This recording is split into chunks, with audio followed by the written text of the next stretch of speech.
The crystal walls of the palace shook as another explosion tore through the outer defenses. Pressed his back against the corridor wall, his rifle ready, watching the guards run past him toward the evacuation points. Their insect-like faces showed no shame, only calculated efficiency as they followed their orders to retreat. He had been working as a palace guard for 6 months now. The pay was good, the work was easy, and they treated him with respect. They were a peaceful species, tall and graceful with their 6 limbs and crystalline exoskeletons that caught the light like precious gems. They had explained their philosophy to him once. Tactical retreat preserves life, and life is the most precious resource. It made sense for them. But was human. Commander skittered past, his purple carapace gleaming under the emergency lights. He stopped when he saw still standing there. His alien face was hard to read, but his voice carried urgency. Human, the evacuation order applies to all guards. You must move to docking bay 7 immediately. What about the Queen? Asked, keeping his voice steady. Her Majesty is being escorted through the ceremonial passage. It will open shortly. You are relieved of duty. Go now. Did not move, something felt wrong. How shortly? His antennae twitched with what might have been irritation. The ceremonial lock operates on ancient mechanisms, approximately 1 hour.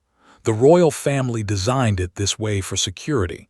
Now please, you must evacuate. An hour, where is she now?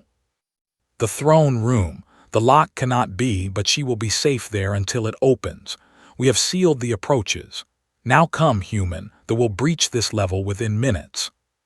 The commander turned to leave, expecting to follow. Instead, the human started running toward the throne room. Human, that is the wrong direction. But the human was already gone, his boots pounding against the crystal floor. The throne room was a massive chamber with walls that seemed to be carved from a single, enormous diamond. Light refracted through it in rainbow patterns that danced across the floor. Queen stood in the center, her white and gold exoskeleton marking her as royalty.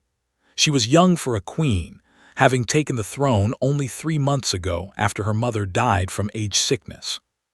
She turned when burst through the door, her large compound eyes widening in surprise. Guard, why are you here?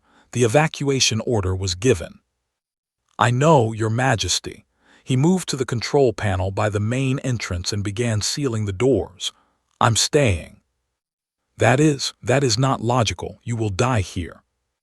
Maybe. He checked his ammunition. 3 magazines left, not great. How many entrances to this room? 3, but guard, you must understand. I am locked in here by ancient ceremonial protocols. You are not. You can still escape. With respect, Your Majesty, I was hired to guard you. The contract didn't say anything about only when it's convenient. Moved closer to him, her head tilting in confusion. But you are human. You have no loyalty to our empire. You work for payment, nothing more. Why would you throw your life away? Finished sealing the 2nd entrance and moved to the 3rd. Because I gave my word. Where I come from, that matters. Even if it means death. Especially then. The palace shook again, harder this time. Dust fell from the ceiling. Somewhere far below could hear the sound of energy weapons and screaming. They were inside. He looked around the throne room, analyzing it with the tactical mind of a soldier. The main entrance was the obvious approach, a wide ceremonial door that would funnel enemies into a killing zone. The side passages were narrower, better for defense. He started moving furniture, creating barricades. Tell me about he said while he worked. What do they want? Queen watched him with fascination. They are conquerors. They take worlds and enslave the populations. They came to Prime with demands for surrender. We refused. This is their response. Have your people fought them before? No, we have never fought anyone. We are scholars, artists, builders. Our defense forces exist only to maintain order and operate our ships. We have no warriors. Nodded, not surprised. He had seen that in the 6 months here. They were kind, intelligent, and completely unprepared for real violence. They thought retreat was strategy. They did not understand that some things were worth dying for. How many? Our sensors detected approximately 3,000 soldiers on the assault ships. And how many guards were in the palace? 800. So they ran from a fight they might have won. Santeni drooped. We preserve life, fighting to the death is illogical to us. It's not about logic, Your Majesty. It's about honor. A massive boom echoed through the palace. The lights flickered. Heard the sound of the war chant, a deep rhythmic beating that grew louder. They were coming up through the lower levels, killing anyone they found. Can you access any of the palace systems from here? He asked. Yes, I have royal access. She moved to a crystalline panel that glowed at her touch. Good. I need you to seal every corridor leading here except the main entrance. Force them to come from one direction. That will trap us here. We're already trapped. This just makes it harder for them. Work the controls, her 6 fingers dancing across the interface. Throughout the palace, massive crystal doors slammed shut, cutting off passages and rerouting the forces. Took position behind his makeshift barricade, rifle aimed at the main entrance. He could hear them now, getting closer. The war chant was louder, mixed with the sounds of breaking crystal and heavy footsteps.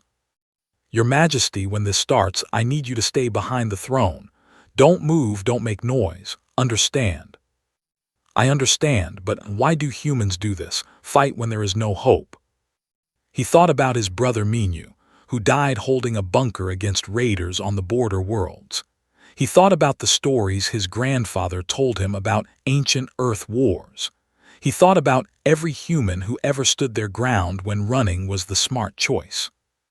Because sometimes standing is all that matters. Sometimes the fight itself is the point. The main door exploded inward in a shower of crystal fragments. Through the smoke and debris, saw them. They were massive, 8 feet tall with thick gray skin and tusks like ancient earth elephants. They carried heavy weapons and wore armor covered in the marks of 100 battles. The first one through the door roared in triumph. Shot it in the throat. The battle for the throne room had begun. The fell backward, clutching his throat, blood spraying across the crystal floor. The ones behind him hesitated for just a second, surprised that something so small had killed one of their warriors so quickly. That second cost them 3 more soldiers. Fired in controlled bursts, each shot finding its target. The wore armor, but he aimed for the gaps, necks, joints, the soft tissue under their arms. Human soldiers learned early that armor always had weaknesses. You just had to know where to look. They pulled back, dragging their dead with them. Used the moment to reload, his hands moving automatically through the familiar motions. Behind him, he could hear Queen's rapid breathing, the sound of her fear. How many? She asked, her voice shaking. 15, maybe 20 in that group. I dropped 4. They'll try a different approach now. You killed 4 warriors in seconds. I did not know humans were so dangerous. Checked his barricade, adjusting a piece that had shifted during the explosion. We're not compared to most species. We're weaker than, slower than most aliens. Our senses aren't as sharp, but we've been fighting each other for thousands of years. We got good at killing. That is sad. Yeah, it is. The palace shook again. Somewhere above them, something massive crashed through the roof. Heard the sound of more war chants coming from multiple directions now. They were searching the palace, room by room, looking for survivors and treasure. Your Majesty, those ancient defense systems you mentioned, can you activate them? Moved back to the control panel, her fingers trembling as she worked. I can try. They have not been used in 3 generations. My grandmother's grandmother was the last to activate them during a civil dispute. Anything is better than nothing. She worked in silence for several minutes while watched the entrance. He could hear the organizing outside, their guttural language echoing through the corridors. They were planning something. I have partial access, said suddenly. The main weapons are offline, but I can control the doors and activate some barrier fields. There is also— oh, this is strange. There are ancient security drones in the lower levels, very old designs. Can you wake them up? I can try. The sound outside changed. Recognized it immediately, the whine of energy weapons charging. They were going to try to blast through his barricade. Get down. The wall exploded in blue fire. The barrier field had hidden behind absorbed most of it, but the heat was intense. He rolled to the side, coming up behind a different piece of cover, and fired at the who rushed through the smoking hole they had created. This time they were ready for him. They carried shields and moved in formation, covering each other as they advanced. Professional soldiers, not just raiders, adjusted his tactics, aiming for legs and feet, trying to break their formation. One of them got close enough to throw something, recognized the shape of a grenade and dove behind the throne. The explosion shattered part of his barricade and sent crystal fragments flying like shrapnel. One piece cut across his shoulder, drawing blood. But the explosion also triggered something. The ancient palace defense system, disturbed by the violence, suddenly activated. Panels in the walls slid open and old security drones emerged, their weapons humming to life. They were outdated compared to modern technology, but they were still deadly. The drones opened fire on the who scattered in confusion. In the chaos, picked off 2 more soldiers before they could retreat back through the hole in the wall. The drones are active, said, her voice filled with wonder. I have limited control over them. They are protecting the throne room as their primary function. How many? 12 drones on this level. More below, but I cannot reach them yet. That helps, but they will adapt. They always do. He was right. 10 minutes later, they returned with electromagnetic pulse weapons. The drones dropped from the air, their systems fried.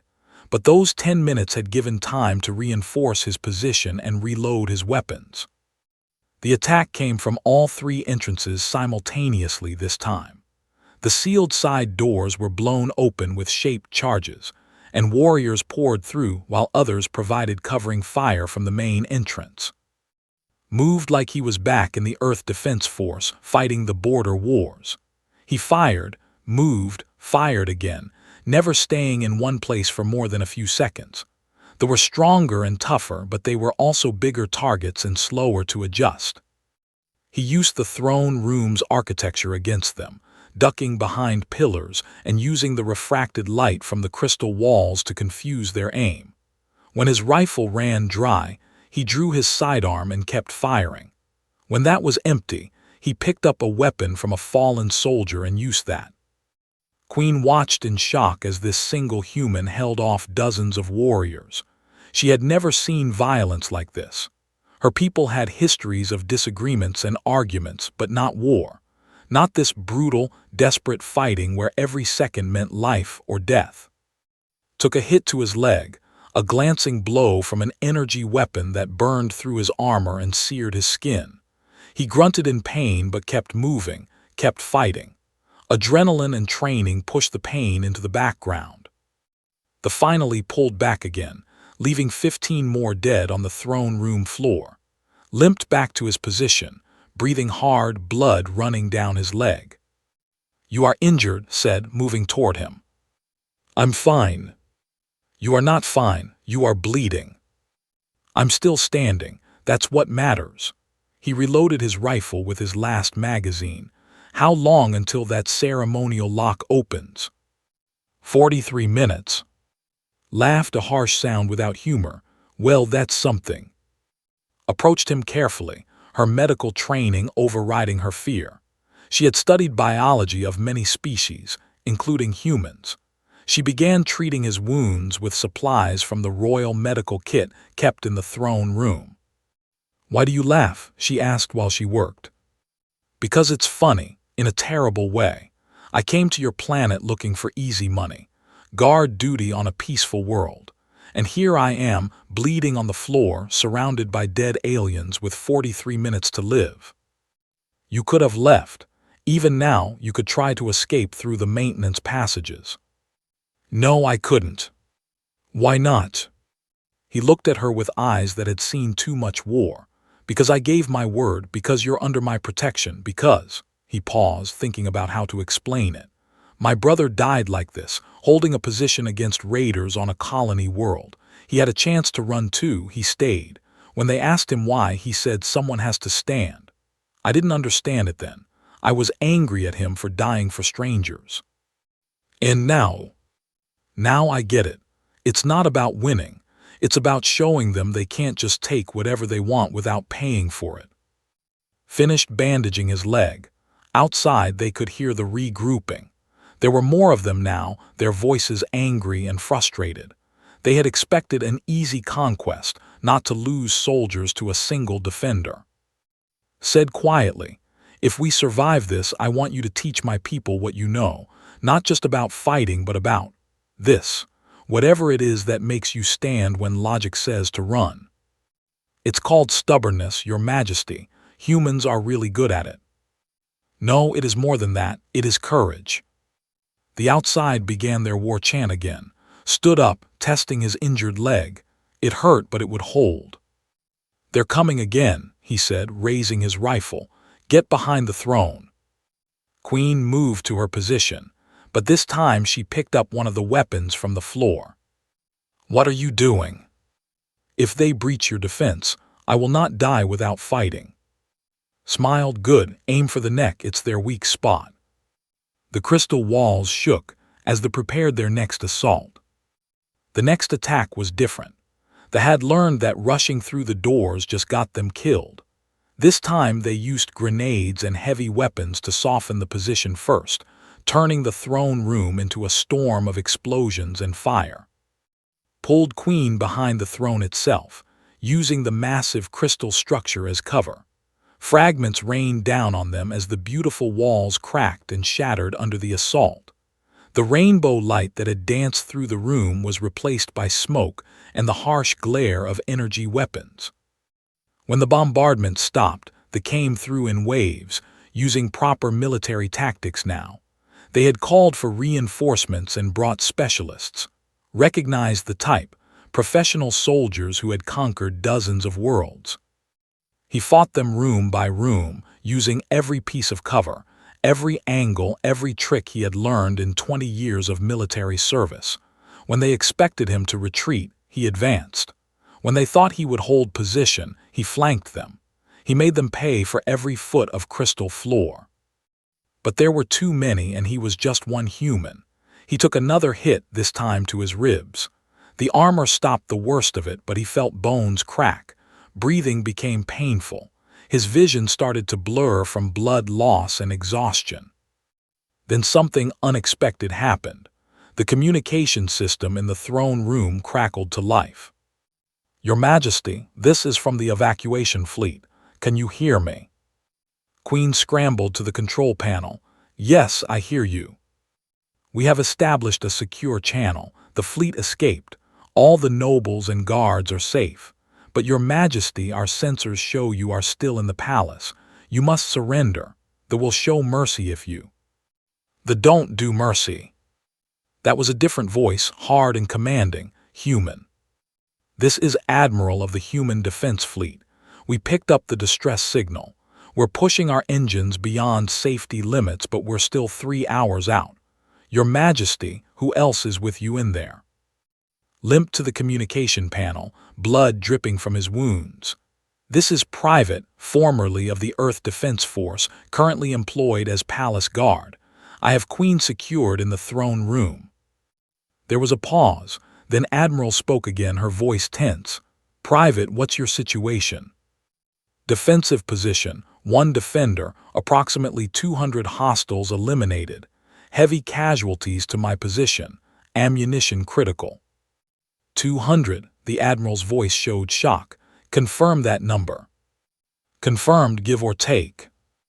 Another voice came on this time. It was the diplomat. Guard, you must convince the queen to surrender. They might spare her if she cooperates.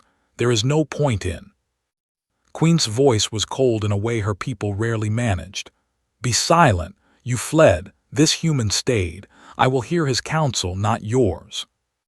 Allowed himself a small smile despite the pain. The young queen was learning. Admiral spoke again. Private, I need you to hold for 3 hours. Can you do that?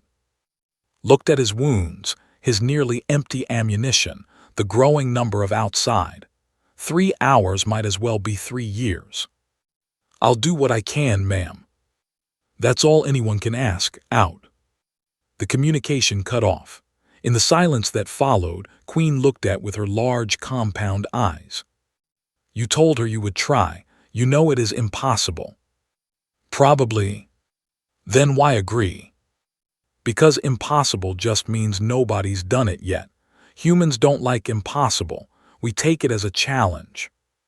He moved back to his defensive position, checking his weapons. 1 magazine left for his rifle. His sidearm was out of ammunition. He had 3 grenades and a combat knife. Not much to hold off an army. Tell me about humans, said suddenly. Tell me why you fight like this. Settled in behind his cover, watching the entrance.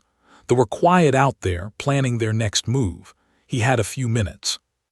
We're not special, he said. We're not the strongest or the species. We're actually pretty average in most ways, but we have something that seems to confuse other species. What is that? We don't know when to quit. There's this old battle on Earth place called Thermopylae. 300 soldiers held off an army of thousands. They knew they would die. They did it anyway, just to slow the enemy down, to give their people time. That is insane. Yeah, but it worked, and it inspired their people to keep fighting. Then there's the Alamo, another last stand. House, where Soviet soldiers held a single building against the German army for 2 months. Humans are full of stories like that. Stories of glorious defeats. Stories of people who made the enemy pay for every inch. Sometimes standing ground isn't about winning. It's about making sure they remember the cost. A weapon discharged outside, someone testing their aim. They were getting ready. The ceremonial lock opens in 90 minutes, said. Even if you could hold them that long, you cannot survive much longer with these injuries. Probably not. Does that not terrify you? Thought about it? Yeah, I'm scared. Fear is just information, though. It tells you the stakes are high. It doesn't tell you what to do about it. What does tell you what to do? Choice. I choose to stand. That's all that matters. Queen was quiet for a moment. Then she moved to sit beside him, the heavy weapon in her hands. Then I choose to stand with you. Your Majesty, you don't have to. You said choice matters. This is my choice. This is my palace, my people's world. If you, a human hired worker, can stand for it, then I, its queen, can do no less. Looked at her and saw something he had not seen before in faces. Determination, the willingness to fight. All right then, Your Majesty. First rule of combat, don't waste ammunition. Wait until you have a clear shot. I understand. Second rule, stay behind cover. They'll try to make you expose yourself. Don't fall for it. I will not. Third rule, if I fall, you run for that ceremonial passage. Don't stop, don't look back, just run. That rule I will not follow. Laughed, then winced as the movement hurt his broken ribs. Stubborn, you'd make a decent human. The outside began their war chant again, but this time there was something different in it. Respect mixed with anger. They had underestimated this position, and it had cost them dearly. Now they were bringing everything they had. The wall exploded inward as a massive warrior in heavy armor smashed through it. He was bigger than the others, covered in scars and wielding a weapon that looked like it could take down a tank. Behind him came dozens more, all heavily armed, all moving with the precision of elite troops. Recognized what he was looking at. They had sent their best. Here they come, he said, raising his rifle. Remember, aim for the neck." "I remember." The elite charged forward, and the throne room became a war zone once more.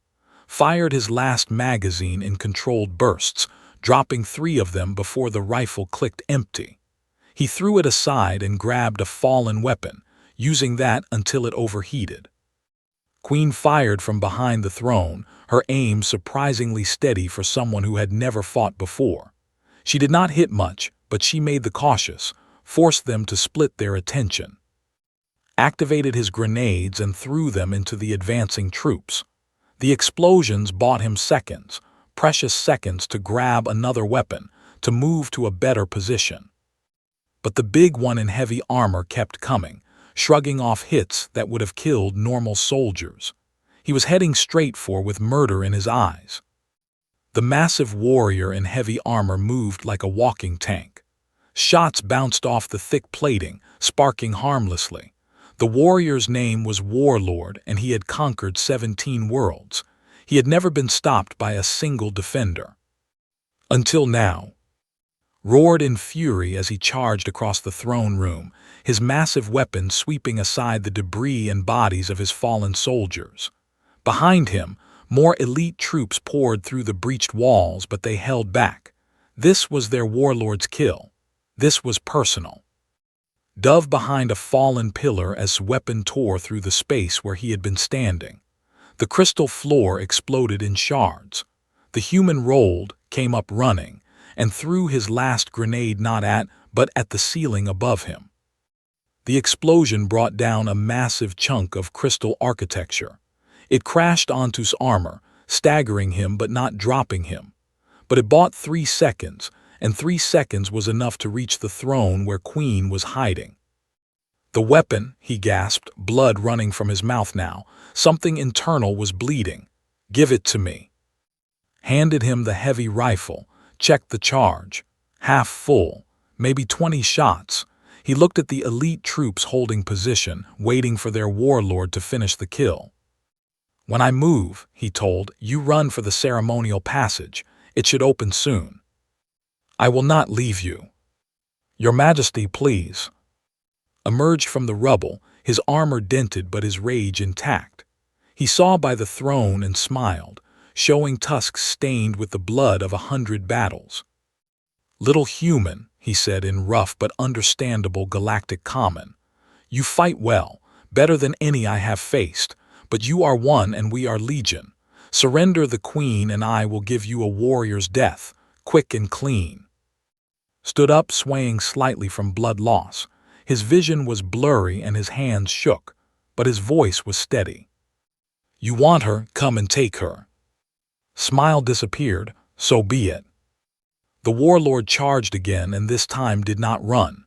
He stood his ground and fired the weapon at point-blank range, aiming for the joints in the armor, the seams where the plates connected. Sparks flew. Metal screamed, but kept coming. They collided like a train hitting a wall. His armored fist caught in the chest, throwing him backward across the room. The human crashed into the wall hard enough to crack the crystal. He fell to the floor, gasping for air, tasting blood. Advance slowly now, savoring the kill. "You have spirit, human. Your people would be useful as warriors in our empire. Perhaps we will conquer your Earth next." Tried to stand, but his legs would not cooperate. His ribs were definitely broken now, probably puncturing a lung. He could feel his body shutting down, going into shock. But humans had one last gift, one final reserve that activated only in the most desperate moments. The body's last defense against death. Adrenaline flooded his system like fire. His vision cleared. The pain receded. His hands stopped shaking. He stood up and actually took a step back, surprised that this broken soldier was still moving. "You talk too much," said, and pulled out his combat knife. What happened next would become legend among both humans and. The wounded human soldier charged a fully armored warlord with nothing but a knife and absolutely refused to die. Moved like a man possessed, finding every weakness in that armor with his blade. He climbed onto his back, stabbing at the neck seals. When threw him off, he rolled and came back, going for the leg joints. When weapon swept toward him, he ducked under it and drove the knife into the warlord's exposed wrist. Roared in pain and fury.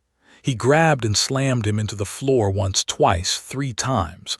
Bones broke, blood sprayed, but the human would not let go of his knife, would not stop fighting.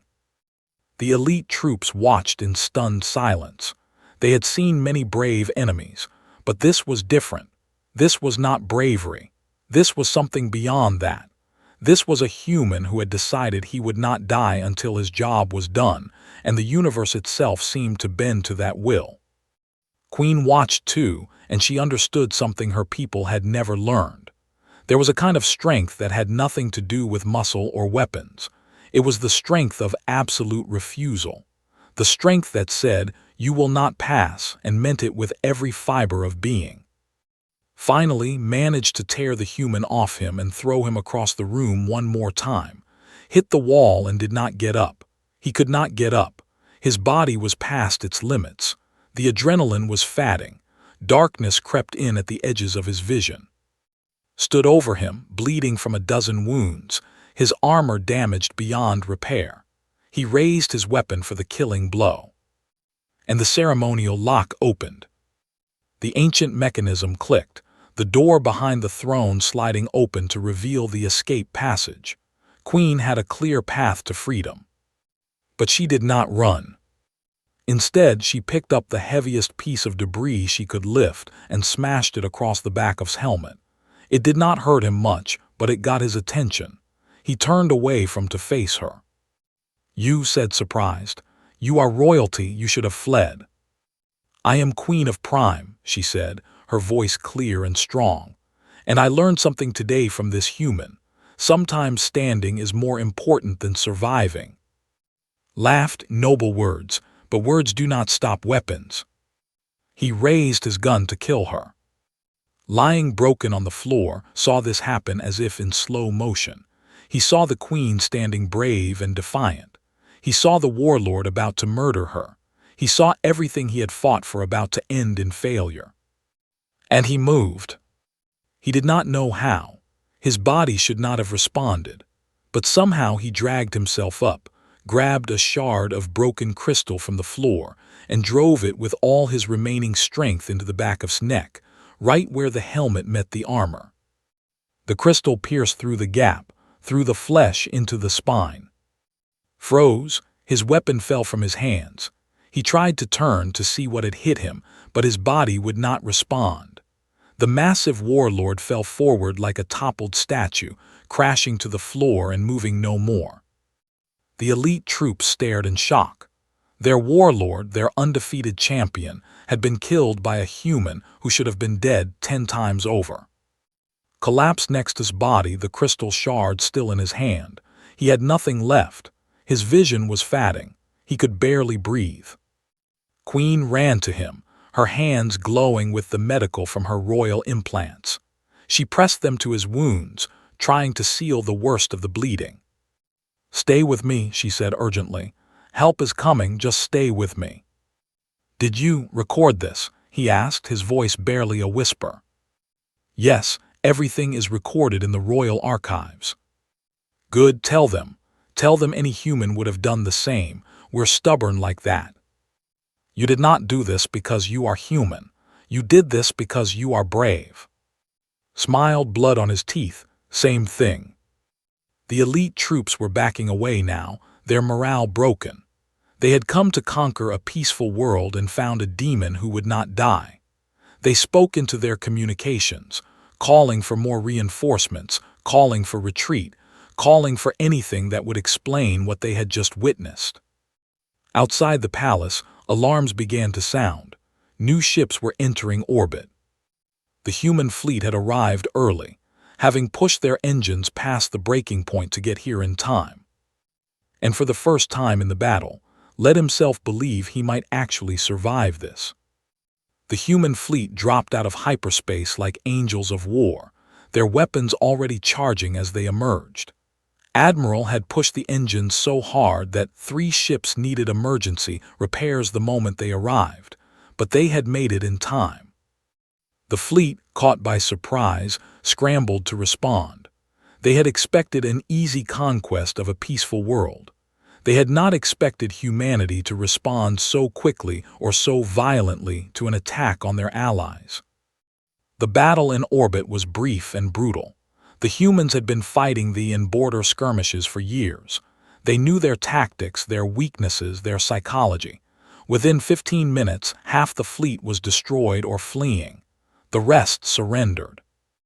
On the ground, the troops in the palace heard the news of their fleet's defeat and panicked. The elite troops who had watched their warlord fall to a half-dead human were already demoralized. Now, with no escape and no reinforcements, they broke. Some tried to fight their way out. Human marines, led by Captain Sorai, cut them down in the corridors. Others tried to surrender. Others simply ran, trying to hide in the massive palace complex.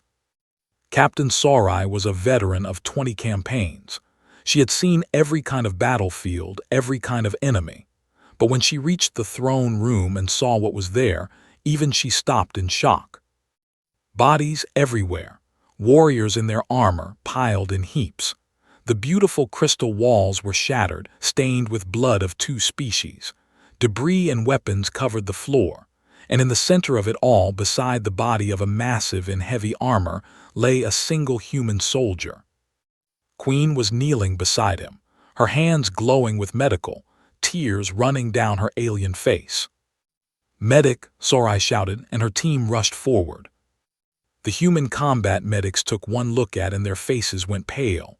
He had lost massive amounts of blood, multiple broken bones, internal bleeding, punctured lung, severe trauma to his head and spine. By all medical science, he should have been dead an hour ago. But he was still breathing. "How?" one medic asked in wonder. "He is human," Queen said simply, as if that explained everything. And perhaps it did. They stabilized enough to move him, rushing him to the human fleet's medical ship. The doctors worked alongside the human medics, sharing knowledge, both species fighting together now to save the soldier who had stood alone. Captain Sorai remained in the throne room counting the dead.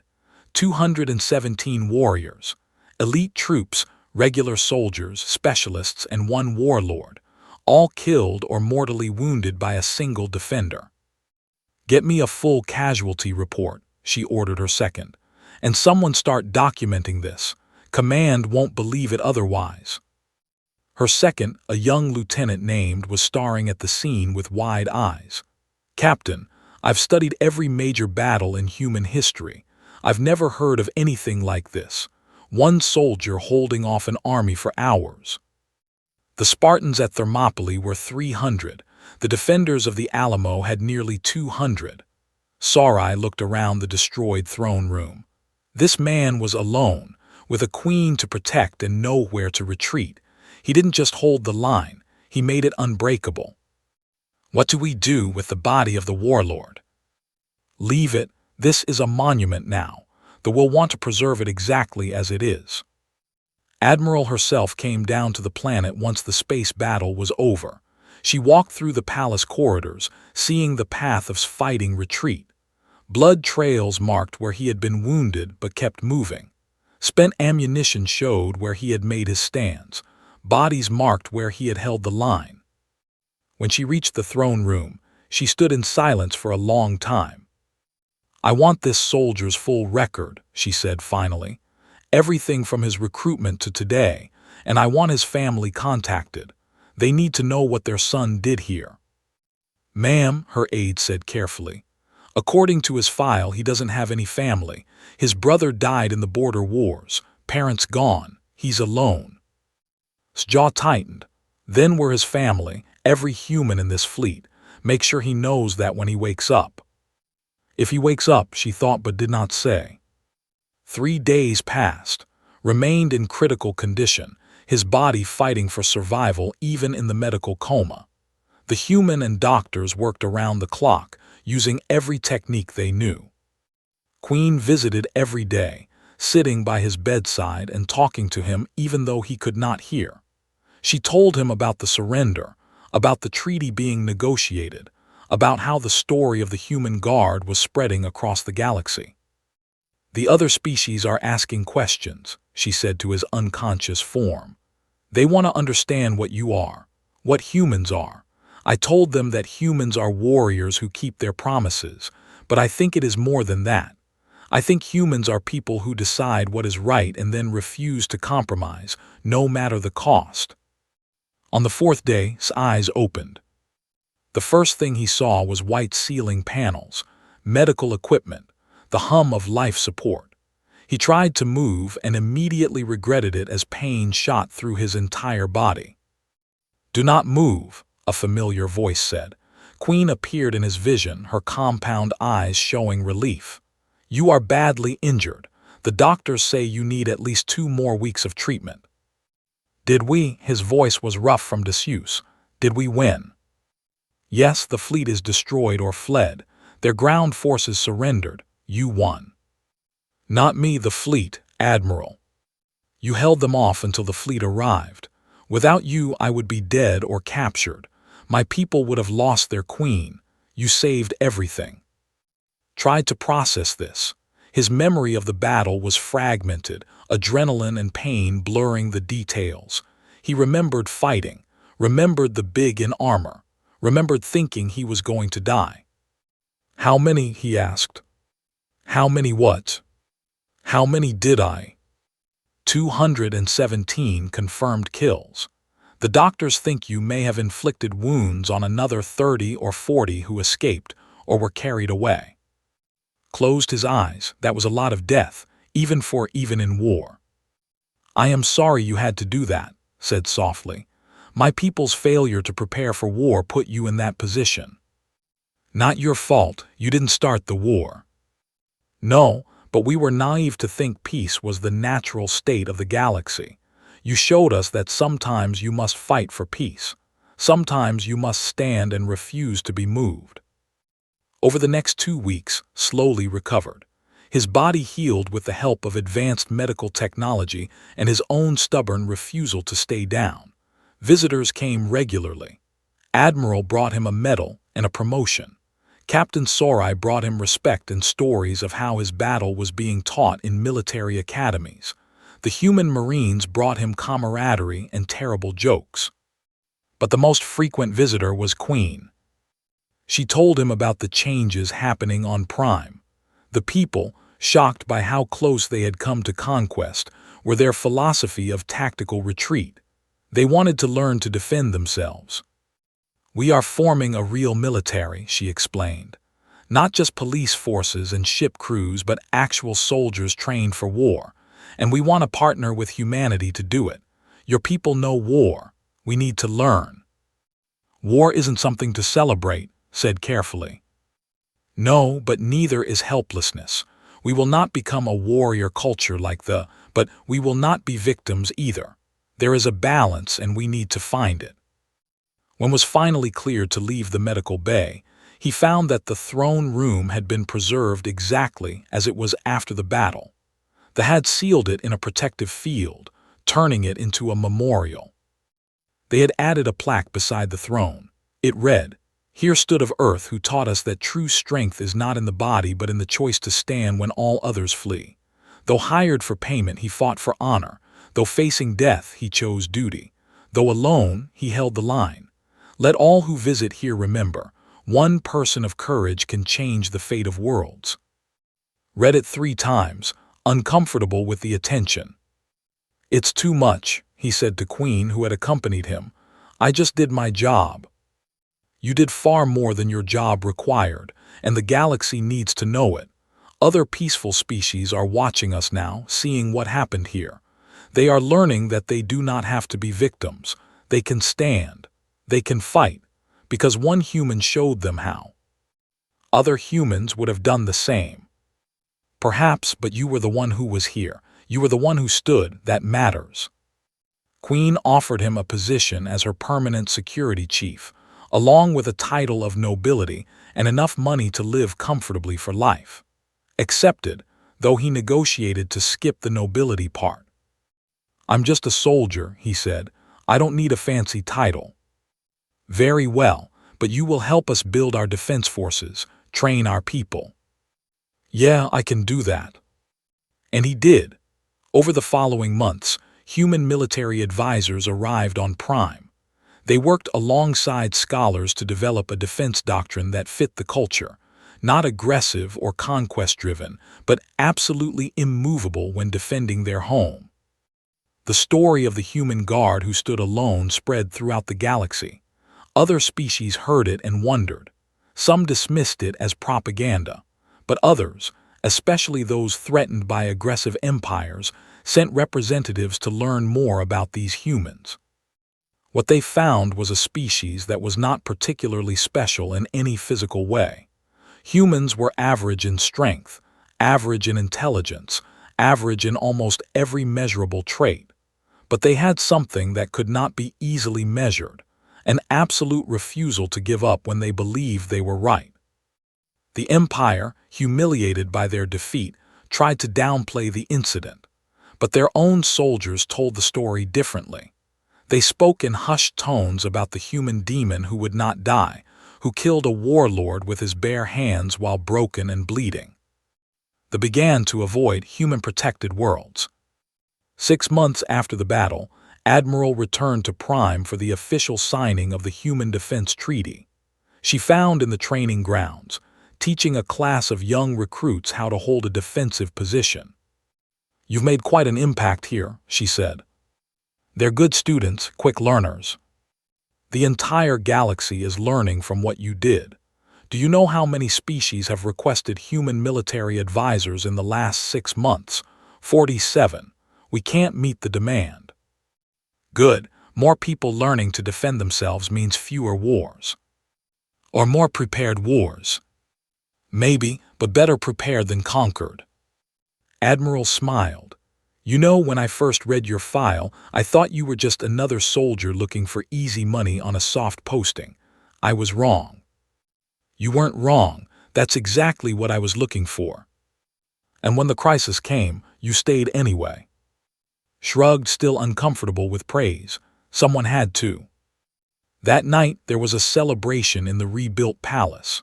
The people had recovered from the attack and wanted to honor those who had defended them.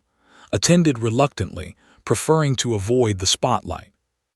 But Queen found him anyway, standing alone on a balcony looking up at the stars.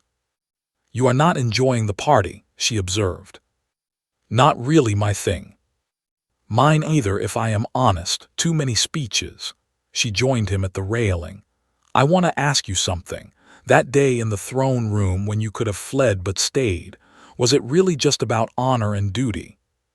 "Thought about it. Mostly, but also, my brother died holding a position against raiders. For years I thought it was a waste, that he should have retreated and lived, but standing there with you, fighting them, I understood. He wasn't dying for nothing. He was making a choice about who he was, what he stood for. I made the same choice." "And if you could go back knowing everything you know now, would you still stay?" "Yes." "Why?" "Because that's what it means to be human. We choose who we are by what we do when it matters most. And if I had run, I wouldn't be able to live with who I'd become." Queen was quiet for a moment. Then she said, "I am glad you are human, and I am glad you were here that day." "Me too, Your Majesty, me too." Above them, human and ships patrolled together, partners now in the defense of this world and others. The galaxy was still dangerous. The others like them still threatened the peace. But they would find it harder now, because the peaceful species had learned something from one stubborn human soldier. They had learned to stand.